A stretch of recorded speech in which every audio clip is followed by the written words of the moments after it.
Hi everyone. So in this video I will show you how to create this twisted and tapered tower. It has a little bit more to it and I will point those out in that first of all it has a core that is not twisted, so it has a central core that goes as one cell from the bottom to the top. As you can see here, it is uninterrupted.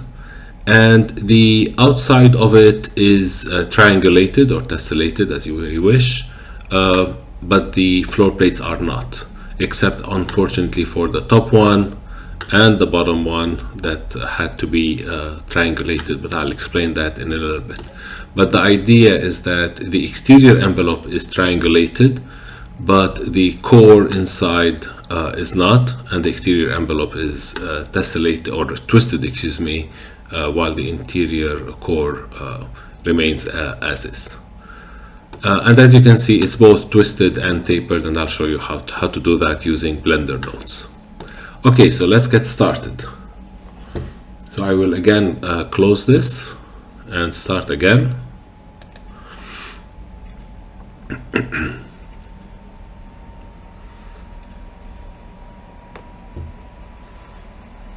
Okay. And as usual, we'll switch over to the scripting layout and change the view, the editor type to Sverchok nodes, and start a new node tree and go ahead and delete the default cube. Okay, so we're going to first create a prism of height 10 and width 2 by 2. So I'm going to start by doing a number, and I'll tell you why in a second. So this number is going to be 2 for the width and the length, and then I'm going to get a cell.prism, and I will feed it the width and the length. I will keep the origin at the bottom of the central sphere, so it will be completely centered on the origin, which is good. And in terms of height, I will give it a height of 10. So if we want to see this, we'll do a topology.geometry as usual, and we'll control click on this to get our simple prism to start with. Then I'm going to create a rectangle, wire.rectangle. This is a topologic rectangle, so I'm going to do wire.rectangle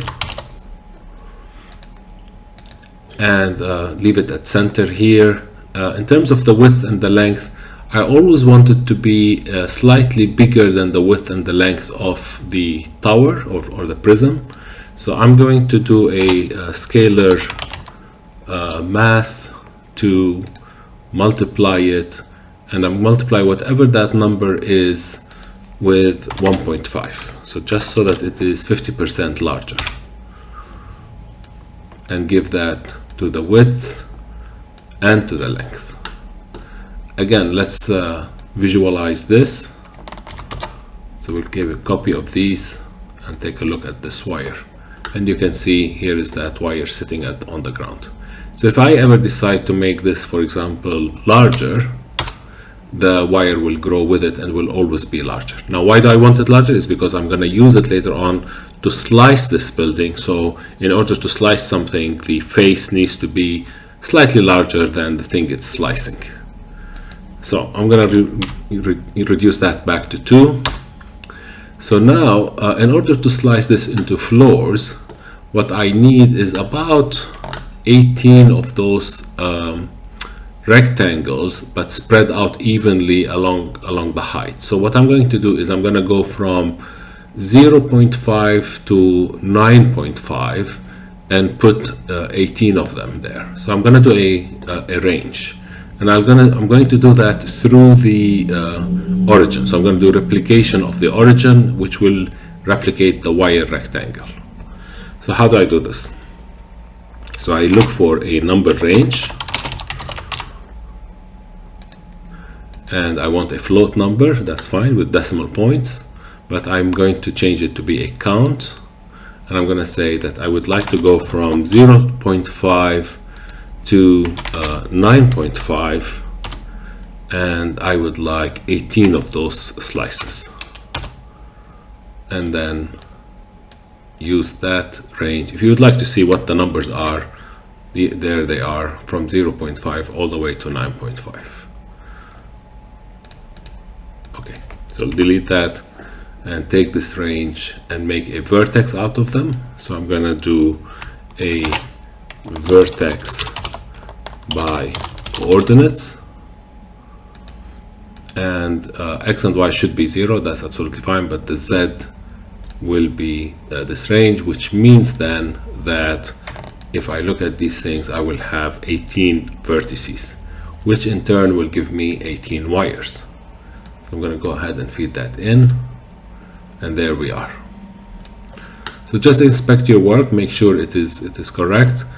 As you see, I do not need to put a face at the very top or at the very bottom of this, because it will slice it and I will be left over with a cell at the bottom and a cell at the top, which is exactly equal in height to all the other cells. Okay, great. So let's get rid of this, declutter a little bit. What's next? So the next thing to do is probably to make a face out of these wires, because the wires will not slice a cell. These are just simply lines that are hovering outside. So if I turn them into a surface or a face, they will in fact slice this cell into a cell complex. So we'll do cell by wire, or sorry, excuse me, face by wire. Face by wire, and feed it the 18 wires. We will get then 18 faces here, and I'm going to make a cluster out of those. So we'll use cluster by topologies, because when you do a Boolean operation, it requires only 2 topologies, not more than 2.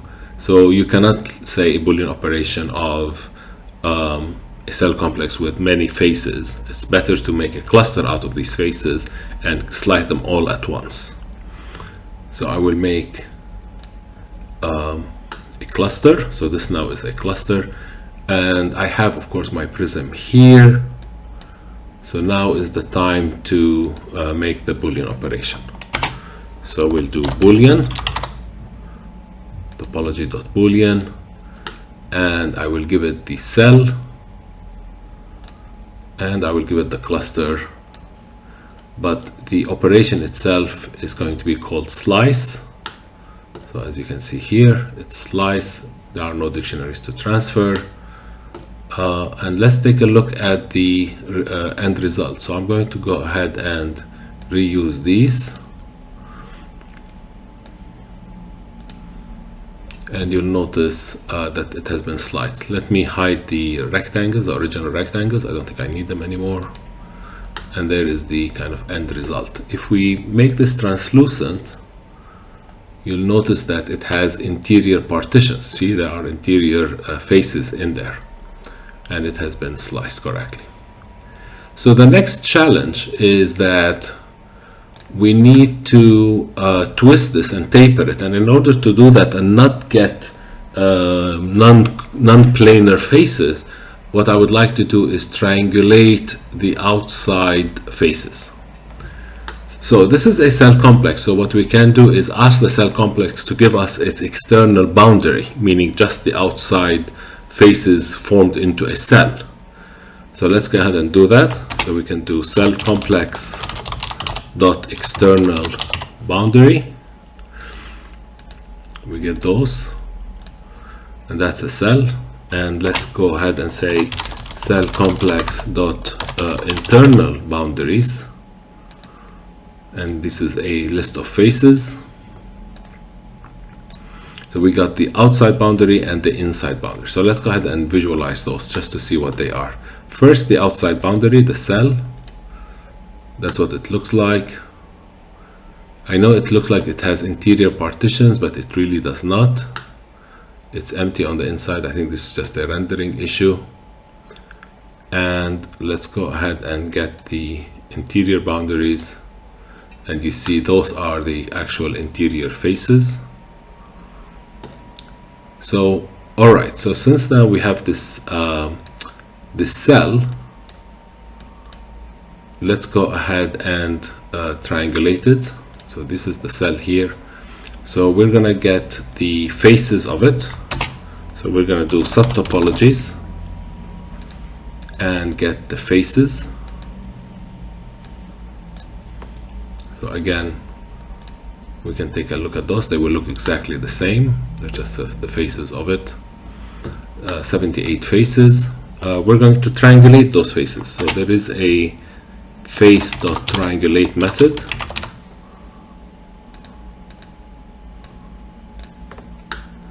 And we need to do something here. So I'll show you what I mean. If you notice that the triangulate method gives you a list of lists, so it tells you that I took one face and made two faces out of it. I put a diagonal through them, and I was able to create two faces. So if we wanted to visualize this, we can do that here, and you'll see that it is now all triangulated. And this is what I said before. Unfortunately, I triangulated the top and the bottom, but I'm just going to accept that. That's okay. I could have looked at the normal of the faces and just done the walls, but it's not worth it. I think it's okay for now. But in order to rebuild the cell out of these, we need to flatten this list, okay? Because otherwise it's not gonna know what to do with these lists of lists, so it needs to be flattened. So I'm gonna go ahead to Sverchok panel here and say show sockets, and I'm gonna ask for these faces to be flattened. And you'll notice now it's a very simple long list of 156 faces that are flattened. So I have these faces that are flattened. I have the original floor plates, interior faces, so I can take now all these faces and make a list out of them, a new list. So list.join, or list join as they call it.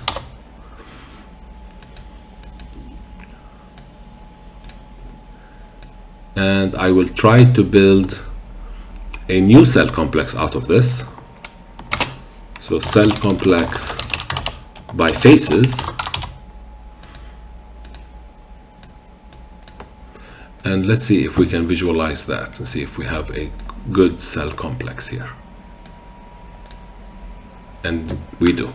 That's a nice new clean cell complex where the exterior is triangulated, but the interior floor plates are not. And it's all, well represented. Okay, great. So now what we can do is we can now apply the core to it or twist this and then apply a core to it. So the idea here is that we would like to twist and taper this building, but then apply a core where the lifts or the elevators are in there. So it should not be twisted. It should be a simple prism. So what I'm going to do is find something called twist, which is, I think, a simple deform of some sort. What is it called? Simple deformation. Simple deformation, right? So simple deformation, and this requires a little bit of a kludge in the sense that we need to take the vertices and then make them into, twist them and then change them back into topology. So we're going to do that. That's okay. So we're going to take these vertices, and then what we're going to do is, now they have been twisted, so we can change the option to degrees. Let's say make this 80 degrees. From 0 to 100% is fine. We're going to twist the whole thing, and let's go ahead and change it and visualize it. So let's go ahead and replace those vertices with these new twisted vertices. Everything else stays the same, just the vertices have changed location. And you'll notice that I have a twisted tower. I can add another one, which is another one of those which tapers it, or I can put it before it perhaps.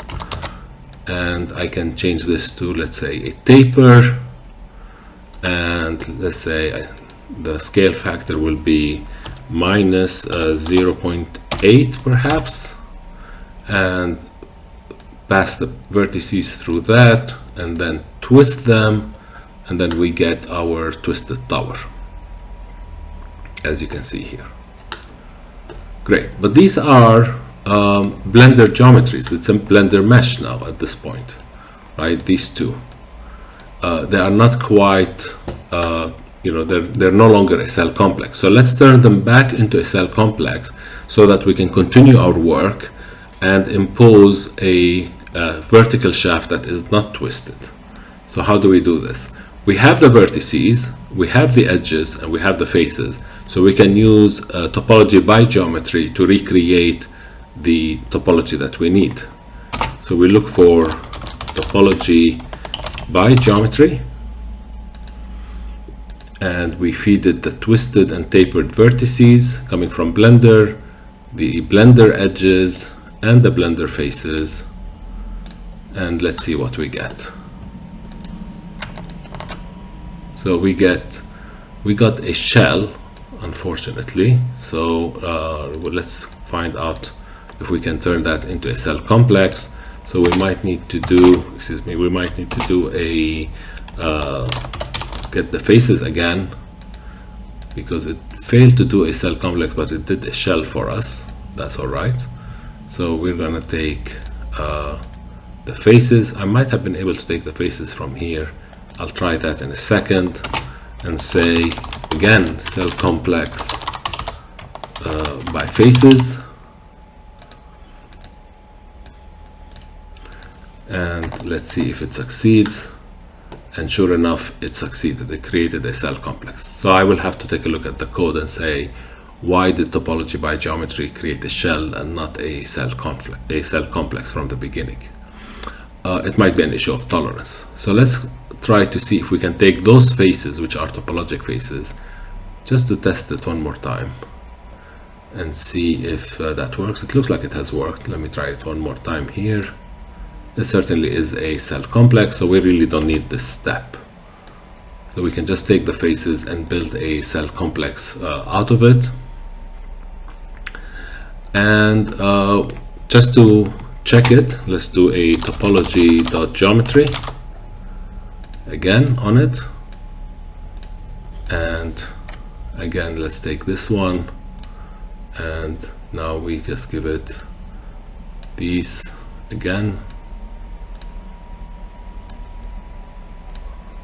And sure enough, this cell complex now is ready for us to operate on. And it's all clean like that. Great. So now we need to impose this prism, the central core. So what we can do is create a new prism. And this prism can be, for example, 0.75 by 0.75 by 10, because I know the height is still 10, but it needs to be a narrower prism, obviously. And we are going to apply a Boolean operation called impose. Now the impose Boolean operation makes sure that the thing being imposed, which is topology B is imposed on A, is not ever sliced. It's always whole. It's, if it is a cell, it will remain a cell in the final result. While the cell complex topology A will be subtracted in order to accommodate the thing being imposed on it. So it just simply adds it whole, does not modify it, and the other one gets subtracted. So we feed it the cell complex, we feed it the impose here, and we can check our result. So we can take this over here and feed it the final result, and there it is. So this has been imposed nicely, and it is not segmented in the middle. So let's go ahead and visualize this a little bit better. Let's go ahead maybe and apply a topology.explode. And let's find its origin. So I'm going to get topology.center of mass of this new cell complex. Put that as the origin. Feed the cell complex as the topology, and get a number for the scale. and let's give it a 1.5 as a scale, so 50% scaling. And let's get a type ID for what is going to be exploded, and this is going to be the faces. Okay, and then we can visualize the result. So again, we'll use this and feed it this exploded topology, and there we are. And if you look really closely, you will find the faces in the middle of the tower, and all the floor slabs that have holes in them correctly, and all the exterior faces are triangulated correctly. And again, of course, you can change all the parameters here. You can change the, for example, the twist angle. So let's go ahead here, for example, and twist it a little bit more, or taper it a little bit more, and you can still get the result. Let me go ahead and, as usual, show you the full. I mean, it's quite involved here, I guess, but this is the full thing. You can find this on GitHub. I have uploaded it already so that you can follow, but I think it's a bit too long for me to cover in this video as a final thing. Hope you enjoyed it. Thank you.